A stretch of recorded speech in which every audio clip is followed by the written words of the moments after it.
پس منظر میں بے شمار حکمتیں ہوتی ہیں. اب دیکھیں نبی کریم صلی اللہ علیہ وآلہ وسلم نے ارشاد فرمایا نا کہ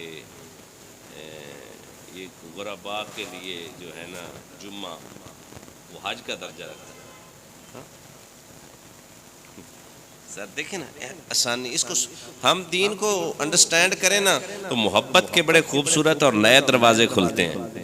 بندہ اور دین کے ساتھ اس کی جو ہے نا لگن، رغبت، اس کا دین سے پیار بڑھتا ہے. دیکھیں میرے کریم آقا صلی اللہ علیہ وآلہ وسلم نے بڑا خوبصورت فرما دیا، پیسہ والا تو کر لے گا نا پیسوں کے بل بوتے پہ، مقدر نے بھی یاوری کی، کچھ اہتمام کر لے گا، کیوں نہ میں اپنے غرباء کو اپنے سینے سے یوں لگاؤں کہ فرمایا اے میری امت کے غریب، غم نہ کرنا، پریشان نہ ہونا، تو جمعے والے دن اہتمام کر کے مسجد آ جانا، تیرا وہ جمعہ جو دل جمعی سے تو نے ادا کیا تھا وہ حج کا درجہ رکھتا. صلی اللہ علیہ وآلہ وسلم. یہ فیضان ہے یہ نہیں. میں چاہ رہا تھا کہ آج جو ہے نا مزدور کی the dignity of laborer پہ بات کی جائے. میرے کریم آقا صلی اللہ علیہ وآلہ وسلم نے، میں اکثر عرض کرتا ہوں کہ اللہ تبارک و تعالیٰ کی کوئی بھی مخلوق ایسی نہیں ہے جس پر میرے کریم آقا صلی اللہ علیہ وسلم نے اپنا سایہ رحمت نہ کیا. اس پہ ہم جس طرف دیکھیں گے میرے پاک نبی کی رحمت، برکت اور عنایت رب کی رحمت کی برخہ بن کر اس پر برسی ہے. سفید داڑھی والے بابے سے لے کر شیرخوار بچے تک میرے کریم آقا صلی اللہ علیہ وآلہ وسلم نے ہر ایک کو عزتوں کی مسند پر بٹھایا ہے. بچوں کے بارے میں فرمایا بچے تو اللہ کے باغ کے پھول ہیں. میرے کریم آقا صلی اللہ علیہ وسلم حسن و حسین کو رضی اللہ تعالی عنہما کو صحابہ جی گود میں بٹھایا. حسن مجتبی رضی اللہ تعالیٰ عنہ کے آبوں سے لے رہے تھے. ایک یہودی پاس سے گزرا، وہ کہنے لگا میرے ہاں 12 بچے ہیں یا 11 بچے ہیں، میں نے اس طرح کبھی بھی انہیں اپنی گود میں بٹھا کر ان کا منہ نہیں چوما، ان کے بوس و کنار نہیں کیے. آپ کرتے ہیں تو کریم مسکرانے لگے، فرمایا تیرے دل سے رب نے بچوں کی شفقت کو نکال لیا ہے تو میں کیا کروں. سر یہ بچوں کا عالم ہے. اور اگلی مسلم شریف کی حدیث پاک سن لیں. میرے کریم آقا صلی اللہ علیہ وآلہ وسلم نے ارشاد فرمایا ہر بچہ فطرت دین پر پیدا ہوتا ہے. یہ دین اسلام ہے نا، ہر بچہ بائی نیچر مسلمان ہوتا ہے. اس پہ بڑی تحقیقیں ہو چکی ہیں. اس پہ اب سر جی اس پہ ریسرچ کنڈکٹ کی گئی. 10 قسم کے بچوں پر ایکسپیریمنٹ کیا گیا کہ واقعی یہ فطرت اسلام پہ ہوتے ہیں. ان کی تھوڑی آگے ایج بڑھی نا تو ان پہ مختلف قسم کے تجربات، یہ تھوڑا irrelevant ہے، میں تھوڑا عرض کر کے جلدی نکلتا ہوں. ان کو ہر مذہب کا ٹیسٹ چکھایا گیا، ہر مذہب کی باتیں کی گئیں. ریسرچ کنڈکٹ کرنے والے ترکی کہتے ہیں کہ ان کی طبیعت کا میلان اسلام کی طرف زیادہ تھا. تو ہم مان گئے کہ 1440 سال پہلے میرے کریم آقا صلی اللہ علیہ وسلم نے ارشاد فرمایا تھا نا ہر بچہ فطرت دین اسلام پر آتا ہے. اس کی انسیکٹ میں، اس کی جبلت میں یہ دین رکھ دیا گیا ہے. اور ہم تو الحمدللہ اس گھرانے میں پیدا ہوئے. یہ اللہ کی بڑی کرم نوازی. ہم نے اپنے آپ کو انڈرسٹینڈ نہیں کیا نا، بگرنا جتنی مہربانیاں، جتنی کرم نوازیاں ہم پر ہوئی ہیں، بتاؤ نا کسی اور کو میسر آئیں؟ رستے سے تکلیف دہ چیز کو ہٹانے سے جنت مل جائے، نیکی کا ارادہ کرنے سے نیکی کا ثواب مل جائے، برائی کا ارادہ کرنے سے برائی کا عذاب یا اس کی سزا والا معاملہ اس وقت تک ہمارے نامہ اعمال میں لکھا نہیں جاتا جب تک میں اس برائی کا ارتکاب نہیں کر لیتا. یہ کرم نوازیاں نہیں تو اور کیا ہے. اور اگلی بات اور زیادہ دل آویز ہے، اگر اللہ نہ کرے مجھ سے گناہ سرزد ہو گیا نا تو سیدھے کندھے پہ بیٹھنے والا فرشتہ، وہ جو گناہ لکھنے والا فرشتہ ہے نا، اسے کہتا ہے یار 3 دن کا تھوڑا سٹے کرنا، بریک کرنا، پاز آ جانا، رک جا، گناہ نہ لکھ. ہو سکتا ہے 3 دن کے اندر اندر یہ گناہ کرنے والا مجرم گناہ سے معافی مانگ. سر اتنا مہربانی، اتنا کرم ہے. یہ کریم آقا صلی اللہ علیہ وسلم کی نسبت کا فیضان ہے، تیری نسبت نے بدلا ہے میرا انداز حیات، میں گر تیرا نہیں ہوتا سگے دنیا ہوتا۔ یہ عالم ہے۔ اور پھر سر جی جو عزتوں والا ہوتا ہے نا اس پہ توقعات بھی اعلیٰ ہوتی ہیں۔ ہم بہترین امت ہے نا تو ہم پہ توقعات بھی تو بڑھیا ہونی چاہیے، بڑھیا امت بڑھیا توقعات، اعلیٰ امت اعلیٰ توقعات، بہترین امت بہترین توقعات، کیوں نہ ہم پہ ہونی بھی چاہیے۔ کریم آقا صلی اللہ علیہ وآلہ وسلم نے ارشاد فرمایا القاسب حبیب اللہ،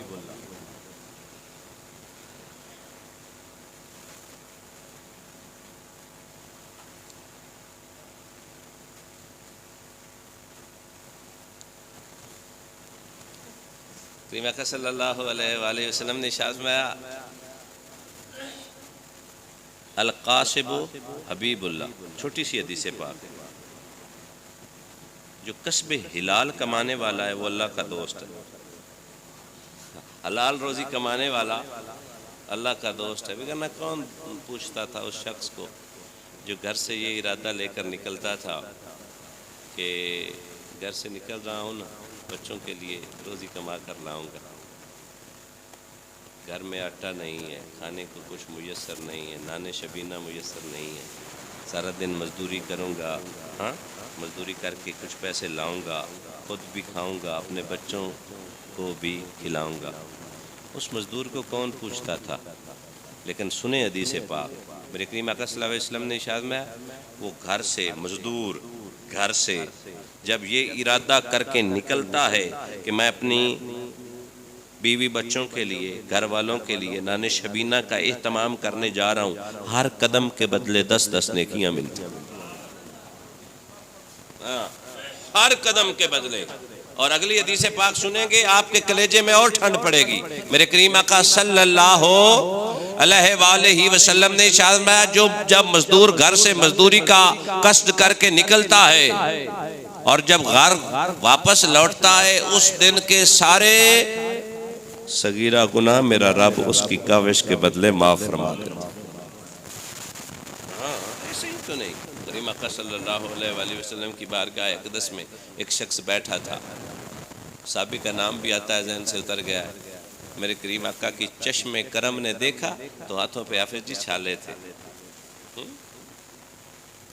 کریم آقا صلی اللہ علیہ وسلم کو پیار آیا، میرے پاک نبی اپنی امت سے بڑا پیار کرتے ہیں۔ اگر میں یہ بھی کہوں نا کہ اپنی اولاد سے بڑھ کر پیار کرتے ہیں تو اس میں مبالغہ آرائی نہیں ہوگی۔ ہمارے نبی وہ نبی ہیں کہ لخت جگر نور نظر حضرت سیدنا ابراہیم علیہ السلام رضی اللہ تعالیٰ یا قاسم رضی اللہ تعالیٰ بل کنیت ہے نام میرے کریم آقا صلی اللہ علیہ وسلم کے لخت جگر گود میں ہے بابا جی۔ کریم آقا صلی اللہ علیہ وسلم اپنے بیٹے کی طرف دیکھ رہے ہیں، سینے سے لگایا ہوا ہے، سانسیں نا کبھی ٹوٹتی ہیں کبھی جڑتی ہیں۔ کریم دیکھ کر اپنے بیٹے کو نا آنسو بہا رہے ہیں اور ٹھنڈی آئیں، اولاد اولاد ہی ہوتی ہے، بڑا پیار آتا ہے اولاد۔ اور پھر آزمائش والا معاملہ ہو تو اللہ ہی صبر دیتا ہے۔ میرے کریم آقا صلی اللہ علیہ وسلم رو رہے تھے تو زوجہ محترمہ رضی اللہ تعالی عنہا نے عرض کی یا رسول اللہ رب آپ کی کب موڑتا ہے؟ اللہ نے ہر نبی کو دعائیں دی ہیں، 3 دعاؤں کا اختیار دیا ہے کہ وہ رد نہیں ہوتی۔ یا رسول اللہ اپنی ایک دعا کو مانگے نا اپنے بیٹے کی لمبی زندگی کے لیے، میرا ایمان ہے اللہ تبارک و تعالیٰ آپ کی دعا کو رد نہیں کرے گا۔ اے امت مصطفیٰ صلی اللہ علیہ وسلم اپنے مقدروں پہ ناز کرو۔ میرے کریم فرمانے لگے اے میری زوجہ مجھے بیٹا بڑا عزیز ہے، بڑا پیارا ہے، پر وہ دعا میں نے اپنی گناہگار امت کی بخشش کے لیے بچا کر رکھی۔ ہم کیوں نہ درود پڑھیں؟ ہم کیوں نہ اپنے نبی کی سنتوں پر عمل کرنے کی کوشش کریں؟ ہم کیوں نہ اپنے نبی کے گن گائیں؟ ہم کیوں نہ صبح و شام نبی نبی کہیں؟ ہم کیوں نہ اپنے بچوں کو اپنے نبی کا عشق سکھائیں؟ خدا کی عزت کی قسم ہے یہ نبی وہ نبی ہے جو اپنی امت کے لیے جتنا رویا ہے نا، والدین بھی اتنے ہمارے لیے نہیں روئے۔ مجھے اکثر یقین مانے، میں اکثر بیٹھ کر نا اپنی فیملی میں ایک حدیث بار بار سناتا ہوں، اور الحمدللہ ایک سما بند جاتا ہے جب کچھ اس طرح کی بات ہوتی ہے اپنے بھائیوں کے درمیان بیٹھ کر، کہ بھائی جان ذرا آپ تخیلات کی دنیا میں جائیں نا اور محبت کی پرواز کریں، اور یہ سوچیں کہ مصطفیٰ جان رحمت صلی اللہ علیہ وسلم نے فرمایا تھا جب میری امت کے کسی بھی فرد کے پاؤں میں کانٹا چبھتا ہے مجھ محمد کو تکلیف ہوتی ہے نا۔ کمال ہوگی جو نبی اپنی امت سے اتنا پیار کرے، اسی نبی کا ایک امتی میرے کریم آقا صلی اللہ علیہ وآلہ وسلم کی خدمت میں حاضر ہے۔ کریم آقا صلی اللہ علیہ وسلم کی چشمان کرم نے اس کے ہاتھوں کو اوج بخشا۔ نظر ہاتھوں پہ پڑی نا، یہ سر وہ نظر ہے کہ مومن پر پڑ جائے تو جنت کی ٹکٹ دلوا دیتی۔ پڑی تو کریم آقا صلی اللہ علیہ وسلم کو اپنے امتی پر پیار آیا، تو کریم نے اسے فرمایا میرے قریب آنا۔ وہ کریم آقا صلی اللہ علیہ وآلہ وسلم کے قریب آیا، کریم نے فرمایا اور قریب آ۔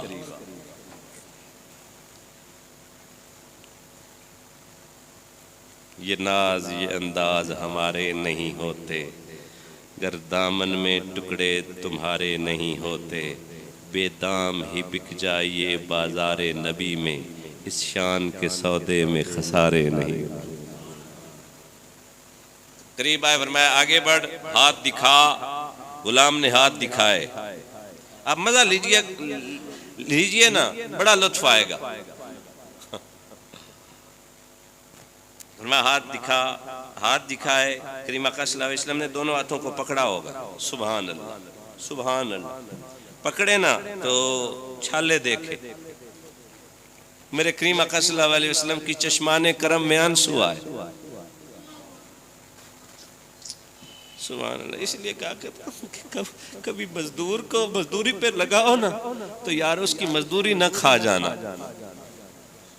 اسے تو تکلیف ہوگی نا، اس کے بچوں کو تو تکلیف ہوگی نا، اس کی گھر میں بیٹھی ہوئی بیٹی جو توقع لگا کر بیٹھی ہے، میرا بابا مزدوری کرنے کے لیے گیا ہے، گھر میں جب آئے گا سبزی بھی لائے گا، آٹا بھی لائے گا اور گھی بھی لائے گا، جب لائے گا تو ہم کھانا پکائیں گے، جب کھانا پکائیں گے تو 2 دن کے بھوکے ہیں نا، مل بیٹھ کر کھائیں گے۔ خدا رہا کسی مزدور کو مزدوری پر جب لگاؤ نا تو میری اگر سجیشن مانتے ہو نا، 1 گھنٹہ پہلے ہی اسے مزدوری ادا کرنا تاکہ وہ خوش رہ کر بقیہ کام کرے۔ خدا را آج کے دور میں جو جہاں تک مہنگائی پہنچ چکی ہے نا، مزدوری سر 800 ہے نا، 50 اضافی دے دیا کر۔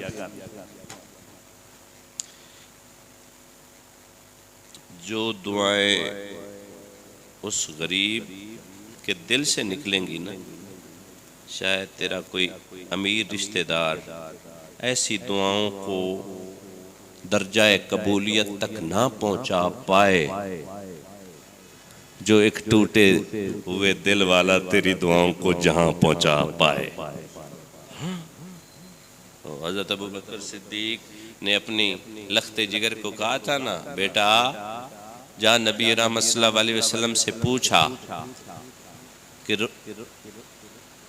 کہ معراج کی رات جو باتیں گفت و شنید ہوئی تھی نا، جو راز و نیاز کی باتیں ہوئی تھی، ان میں سے ایک بات یا رسول اللہ بتا دیں، اس حقیقت سے پردے اٹھا دیں۔ سبحان اللہ۔ تو میرے کریم، میں حدیث کا مفہوم عرض کر رہا ہوں۔ کریم آقا صلی اللہ علیہ وسلم نے ارشاد فرمایا کہ اے عائشہ صدیقہ رضی اللہ تعالی عنہا،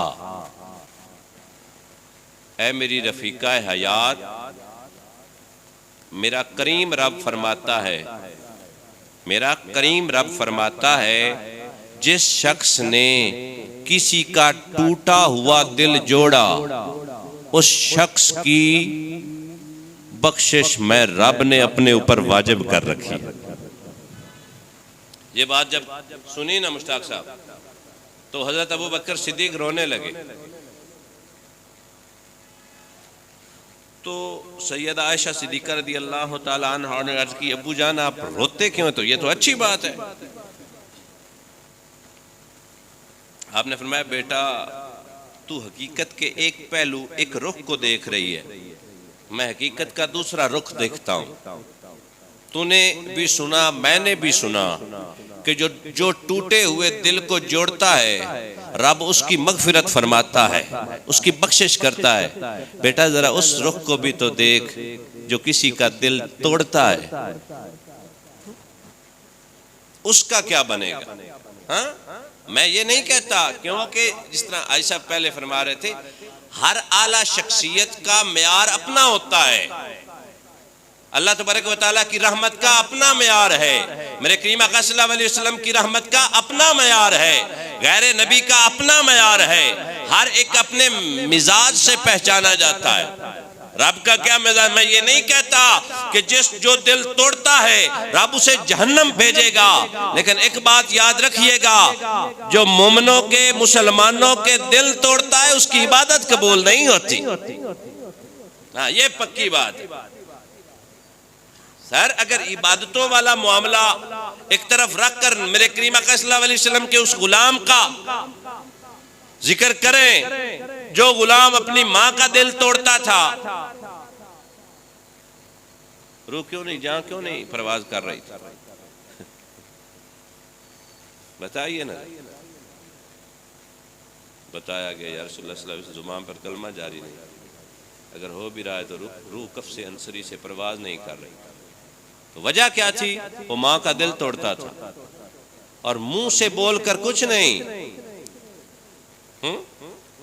یہ بابا جی بھی کہیں گے بیٹا بات تو حقیقت ہے نا، تلوار اتنا گہرا زخم نہیں کرتی جتنا گہرا زخم زبان کی تیزی کرتی۔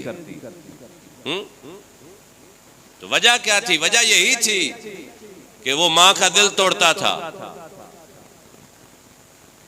اور کریم آقا صلی اللہ علیہ وسلم کے پیچھے نمازہ پڑھتا ہو، مومن ہو، اور بھی بے شمار معاملات ایسے ہوں، وہ عملی طور پر بظاہر اس کے جو گھر سے باہر والے معاملات وہ تو بہت اچھے تھے، لیکن دل توڑا تو فرمایا نہیں۔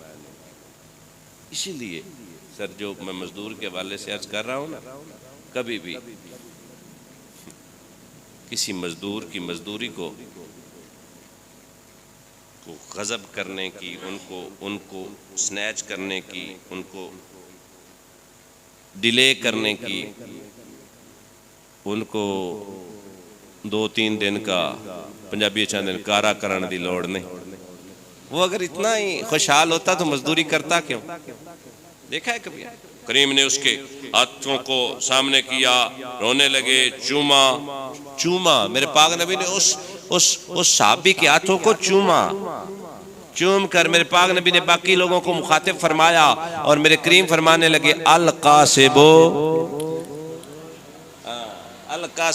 یہ حلال کمائی کرنے والا، یہ مزدوری کرنے والا مزدور میرے مالک عزت والا ہے، یا رسول اللہ عزت والا ہے، شان والا ہے، شوکت والا ہے، مقام والا ہے، نام والا ہے۔ فرمایا وہ بھی عزتیں ملیں گی، پر اس کی یاری میں نے رب سے لگوا دی۔ یارو دیکھو اور دھیان کرو، بات کی حساسیت کو سمجھنے کی کوشش کرو۔ یار اپنی یاری سے پہچانا جاتا ہے۔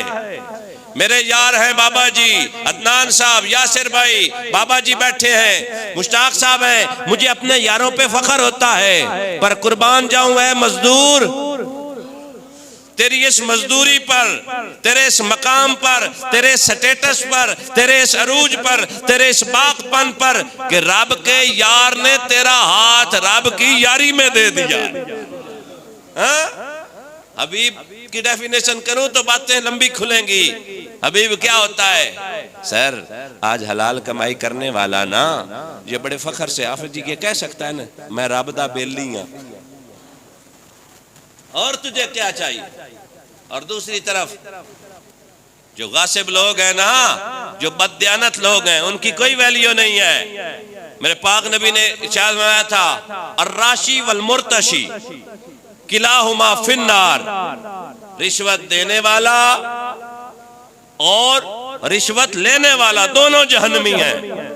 یہاں تو معاملہ ہی اور ہے، سرکاری ہاسپٹل میں چلے جاؤ، وہاں پہ وہ کھڑا چوکیدار 50 روپے جیب میں ڈالو، 17ویں نمبر پر آنے والا پہلے نمبر۔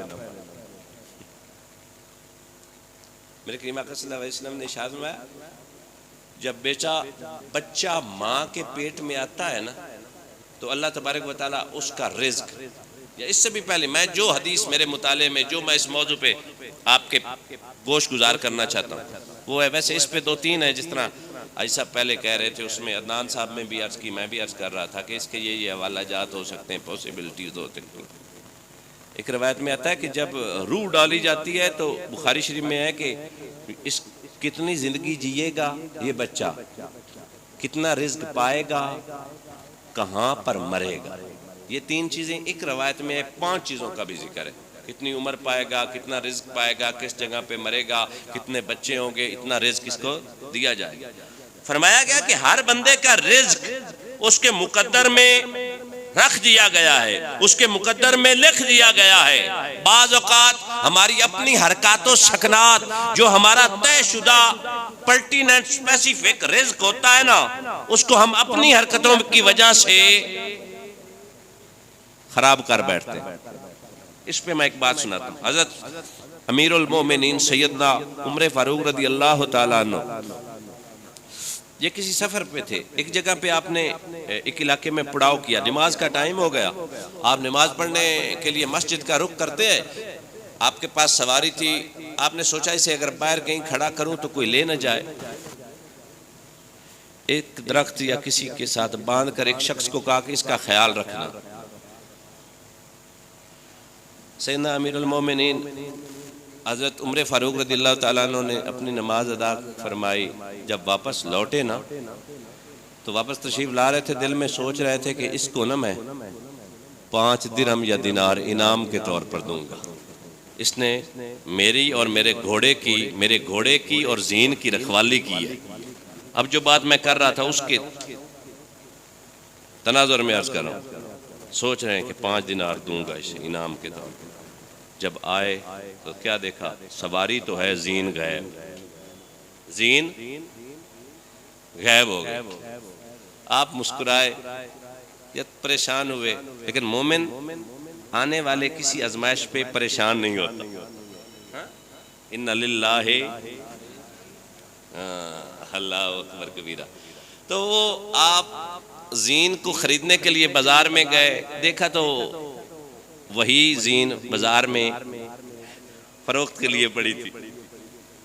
آپ نے اسے کہا کتنے کی ہے؟ وہ کہنے لگا ابھی خریدی ہے 5 دینار کی، آپ 5 ہی دیں، 5 ہی دیں، لے جائیں۔ تو آپ نے وہ زین خریدی جو اپنی تھی، تو آپ فرمانے لگے کہ یہی مال اس کا مقدر تھا، ہاں جی، اس کی تقدیر کا حصہ بن چکا تھا یا پہلے ہی تھا، پر اس کے چوری والے عمل نے اس کے اس رزق کو حرام کر دیا۔ یہ آپ نہ سوچا کریں کہ یہ جو میں جھوٹ بولوں گا، غلط کام کروں گا تو یہ رزق مجھے ملے گا۔ آپ کو ایمان نہیں ہے قرآن پہ، واللہ خیر الرازقین، سر بہترین رزق دینے والا، بولیے نا اللہ کی ذات ہے ایمان یا نہیں؟ جن کا ہے وہ بولیں، ہے نا ایمان؟ پھر چنگے فروٹ اگے تے مندے پیچھے، یہ کیا ہے؟ ایمانداری ہے؟ نہیں نا۔ بھائی نے کہنا ہے آوے دا آوا ہی بگڑیا ہوئے، چلو وہ ان کا مقدر، ہم تو کوشش کریں سدھارنے کی۔ یقین مانو میرے کریم آقا صلی اللہ علیہ وسلم نے ارشاد فرمایا مومن سب کچھ ہو سکتا ہے پر بے ایمان نہیں. ہاں مومن سب کچھ ہو سکتا ہے سر جھوٹا نہیں. ہاں lie has no legs to stand upon. آپ کو پتا ہے نا ایک جھوٹ کو چھپانے کے لیے کئی جھوٹ بولنے پڑتے ہیں. ہاں تو بہتر ہے نا ایک سچ بولو. ایک سچ بولو, یہاں بھی عزت وہاں بھی عزت اور نامہ اعمال میں بھی عزت. اس لیے کوشش کرنی ہے کہ جھوٹ نہیں بولنا. یقین مانے وہ ایک شخص آیا نا, اس نے کلمہ پڑھا آئی صاحب, تو وہ کہتا ہے یا رسول اللہ صلی اللہ علیہ وسلم میرے پاس نا چند گناہوں کی فہرست ہے, آپ کے حکم پر ایک کو چھوڑ سکتا ہوں. اس پہ سر محدثین نے کلام کیا. وہ کہتے ہیں کہ وہ جھوٹ بولتا تھا, وہ شراب پیتا تھا, وہ زنا کرتا تھا, وہ چوری کرتا تھا. اس نے عرض کی یا رسول اللہ صلی اللہ علیہ وسلم these are the sins, یہ گناہ ہیں, ایک چھڑسا سونے تیری واسطے. I shall definitely give up single sin for you, O my holy prophet, peace be upon him. میرے کریم مسکرائے, فرمایا جھوٹ بولنا چھوڑ. ہاں جی جھوٹ بولنا چھوڑ دے. اب دیکھیں نا, میں نے پہلے شروع میں ہی عرض کر دیا ہے, میرے پاک نبی کا فرمان ذی شان حکمتوں سے لبریز ہوتا ہے, حکمتیں ختم ہو جاتی ہیں. اللہ اکبر کبیرہ. کریم آقا صلی اللہ علیہ وسلم نے فرمایا you are not going to tell a lie, تو جھوٹ نہیں بولے گا. اب تو جھوٹ نہیں بولے گا. کہتا یا رسول اللہ ٹھیک ہے, رات شراب کا پروگرام بنا نا پینے کا ساتھ, تو یہ سوچ کر ہاتھ کھینچ لیا, صبح اگر مصطفیٰ نے پوچھ لیا, اگر میرے کریم آقا صلی اللہ علیہ وآلہ وسلم نے پوچھ لیا اے میرے غلام رات کیا کرتا رہا ہے, یا ابو بکر, یہ روایت کا حصہ نہیں ویسے سمجھانے, ابو بکر نے پوچھ لیا شراب تو نہیں پی, آقا و مولا سے یہ عہد کر چکا ہوں یا رسول اللہ صلی اللہ علیہ وسلم جھوٹ نہیں بولوں گا, تو یہ تو جھوٹ ہو جائے گا, اگر بتا دیا تو رسوا ہو جاؤں گا. چوری کے لیے گیا, غلط کاری کے لیے گیا, ہر بار دروازہ دل پر اس عہد نے دستک دی کہ مصطفیٰ جان رحمت کی بارگاہ میں جھوٹا پڑ جائے گا. پھر الٹیمیٹلی کیا ہوا, اس نے ہر گناہ سے ہاتھ کھینچ لی. اصل یہ بات سر ہم نے کبھی اس پہ غور و خوض نہیں نہ کیا. کچھ ہم نے اپنی پریفرنسز سیٹ کی ہوئی ہیں, ترجیحات سیٹ کی ہوئی ہیں. ہمارے نزدیک وہ بڑے بڑے گناہ ہی ہمیں گناہ نظر آتے ہیں, چھوٹے گناہ ہمیں گناہ نظر نہیں آتے. حالانکہ ہر دوسرا بندہ کہتا ہے قطرہ مل کے سمندر بندا. حضرت رابعہ بصریہ رحمت اللہ تعالی علیہا اللہ کی برگزیدہ اور متقی خاتون ہو گزری ہیں, وہ کہتی ہیں کہ یہ جو قبر والا معاملہ ہے نا, اس میں کچھ بھی نہیں. اگر عذاب ہے تو ہمارے کرتوتوں کا عذاب ہے. اگر وہاں پہ دردناک اور عبرتناک وہ سانپ بچھو کیڑے مکوڑوں والا جو معاملہ ہے نا, وہ ہمارے اپنے کرتوتوں کا ہے. وہ کہتی ہیں اے بندہ مومن, قبر میں جو تو لے جائے گا وہ تیرے اعمال کا انحصار ہوگا. اعمال اچھے ہیں تو قبر نور والی ہوگی, اعمال برے ہیں تو قبر میں عذاب ہوگا, اعمال ٹھیک نہیں قبر میں کانٹے ہوں گے. تیرے ہاں ہر قسم کی سوشل ایول ہے تو خدا نے کون سا قبر میں عذاب جلا رکھا ہے؟ تیرے اپنے اعمال کی یہ شامت اعمال ہے جو تیری قبر تیرے لیے جہنم کا گڑھا بھی بن جاتی ہے اور جنت کے باغوں میں سے ایک باغ بھی بن جاتی ہے. بگرنا آپ سوچیں نا, ہم 24 گھنٹے کی ایک لائف سائیکل کو نا صبح سے لے کر رات تک آپ کبھی سوچیں اور انالسٹ کریں اپنے ایکشنز کو، اپنے ڈیڈز کو، کہ صبح فجر پڑی، فجر سے زور تک میں نے کتنے لوگوں کے ساتھ سچ بولا اور کتنوں کے ساتھ جھوٹ بولا۔ آسان طریقہ ہے۔ سر آپ نے کبھی سوچا ہے کہ ہمارے ہاں یہ مشتاق صاحب بیٹھے ہیں، ان کے پاس بھی کوئی منشی ہوگا؟ ہاں، منشی کی ڈیوٹی ہوتی ہے کہ کتنا مال آیا، کتنا مال، وہ میں بزنس والی ٹرمز نہیں یوز کرتا، life who, first in first out, کون سا سامان آیا، کون سا سامان گیا۔ آپ آئے کی بات نیکیوں والی کر لیں، گئے کی بات گناہوں کی کر لیں۔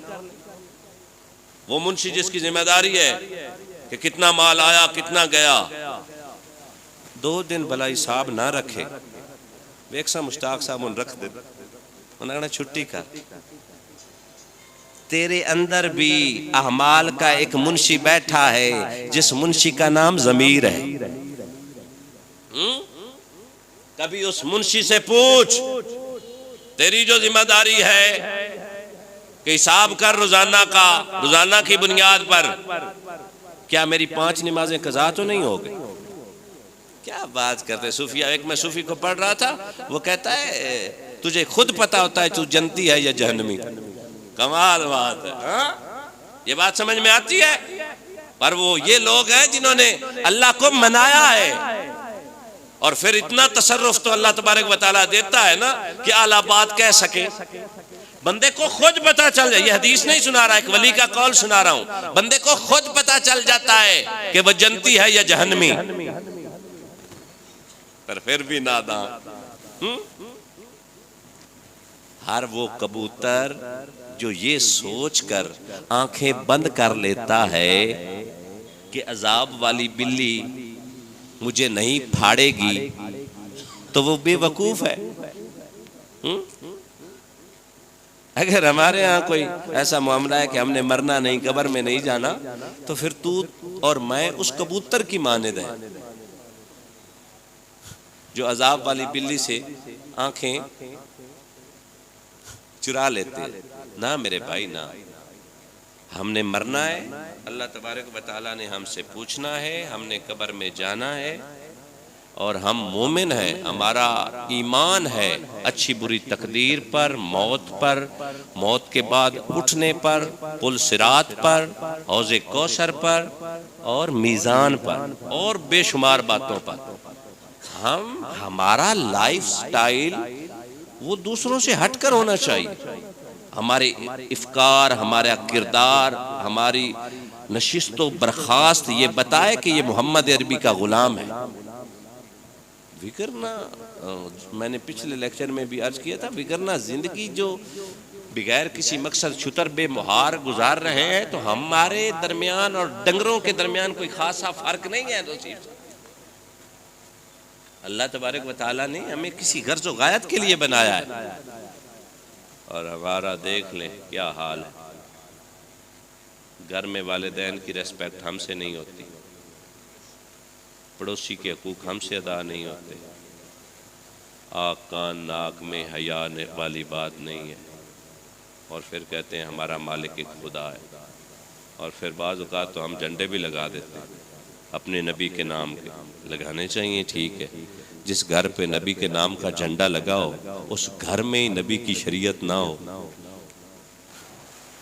بولیں۔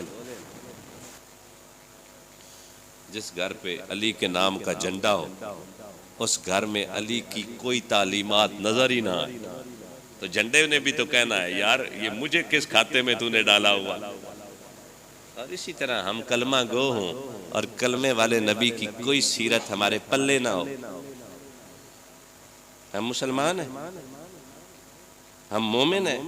مومن تو اپنی سر اپنے کردار میں وہ اپنے آپ میں کمال شخصیت کا نام ہے۔ مومن کی عزت اور اس کی جو شان شوکت اللہ تبارک و تعالیٰ نے عطا فرمائی ہے، اس کا معاملہ اور ہے۔ وہ ہر لحظہ میں اپنی شان میں یونیک ہوتا ہے، بے مثال اور بے مثال ہوتا ہے۔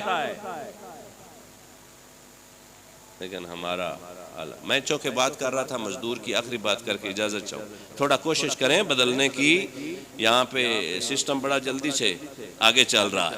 ہاں ہمارے موبائل پہ نا 2 آپشن ہوتے ہیں، ایک ایکسپٹ کے ACCEPT accept, you are going to attend your call, اور ایک آپشن ہوتا ہے ریجیکٹ کا. ایسا ہی ہے سر. پر موت کے نام کی جب تیری زندگی والے موبائل پہ گھنٹی بجے گی نا، ریجیکٹ والا آپشن نہیں ہے، you have to accept it. اگر تو بھی نہیں کرے گا وہ سائیں آئے جائیں گے. ہاں اس لیے مہربانی کریں، فکر کریں موت کا، فکر کریں اپنے اعمال کی، اور ہر ایک سانس کو غنیمت جانیے. میرے کریم آقا صلی اللہ علیہ وسلم اپنے غلاموں کے درمیان تشریف فرما ہوئے بیٹھے تھے تو میرے پاک نبی فرمانے لگے موت کے بارے میں کیا کہتے ہو؟ اس نے عرض کی یا رسول اللہ صلی اللہ علیہ وسلم اب نماز پڑھی ہے، اتنی بھی خبر نہیں ہے کہ اگلی نماز پڑھ پائیں گے یا نہیں.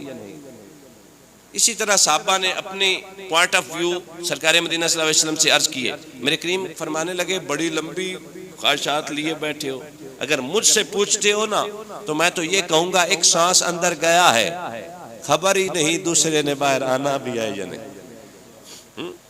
میں سوچتا ہوں ابھی تو میں 36 ایئر اولڈ ہوں، میں تو 36 سال کا ہوں، ابھی 37 40 50 کا نہیں ہوا، ابھی مرنے کا کہاں پہ پلان ہے، ابھی یہ دور ہے موت.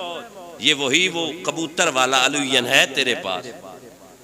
نا سر آنے کی ترتیب ہے، جانے کی نہیں.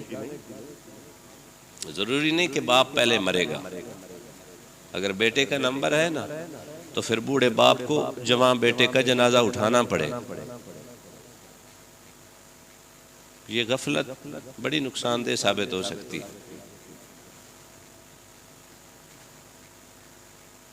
میرے کریم آقا صلی اللہ علیہ وآلہ وسلم مشکاۃ شریف کی حدیث پاک ہے، کریم فرماتے ہیں میں روزانہ 100 دفعہ اللہ سے معافی مانگتا ہوں. سر معافی کون مانگتا ہے؟ جو گناہگار ہو. یہ اب بات ویری کی، انہوں نے سوال کیا تھا، اب بات یہ ویری کی کیوں ویری تبدیل ہوئی سر؟ کیسے؟ فرمایا مانگوں گا میں سنت سمجھ کر، میرے غلام مانگیں گے سنت کا ثواب الگ سے ملے گا، گناہوں کی مغفرت الگ سے ہو. That is the phenomena behind this fact. یہ ہے اصل وجہ. میں نے شروع میں تو اسی کو موضوع باندھ لیتا تو بات اچھی ہو جاتی کہ میرے پاک نبی کا ہر فرمان حکمتوں سے لبریز ہے. ہاں دیکھیں نا کیوں معافی مانگی، کیوں استغفار کا ورد کیا. امام سیوطی کہتے ہیں اس لیے خود تو نبی وہ نبی تھے جسے دیکھ لے جنتی بنا دیں. معافی اللہ سے اس لیے مانگی سنت سمجھ کر، میرے امتی معافی مانگیں گے سنت کا ثواب الگ سے ملے گا اور گناہوں کا کفارہ الگ سے ادا ہو جائے. کوشش کریں سر بدلنے کی. واٹر کی نا مختلف سٹیٹ ہوتی ہیں پانی کی. اس سٹیٹ میں سے ایک سٹیگنٹ واٹر ہوتا ہے پڑھے لکھوں کے لیے، جو نہیں پڑھے لکھے ان کے لیے معذرت 2 منٹ کی بات. سٹیگنٹ واٹر ہوتا ہے آب زمزم کو چھوڑ کر، وہ اور پانی ہے. جی ہاں کھڑا پانی. کھڑے پانی میں جو بدبو ہے وہ جلدی سے اس پہ پریویل کر جاتی، اور بھی اس کو میں کیمیکلی ڈسکرائب کروں تو وہ اور معاملہ. لیکن کھڑا پانی جلدی بدبو پکڑتا ہے. جو حرکت میں رہتا ہے نا، جو حرکت میں رہتا ہے اس میں بدبو نہیں آتی.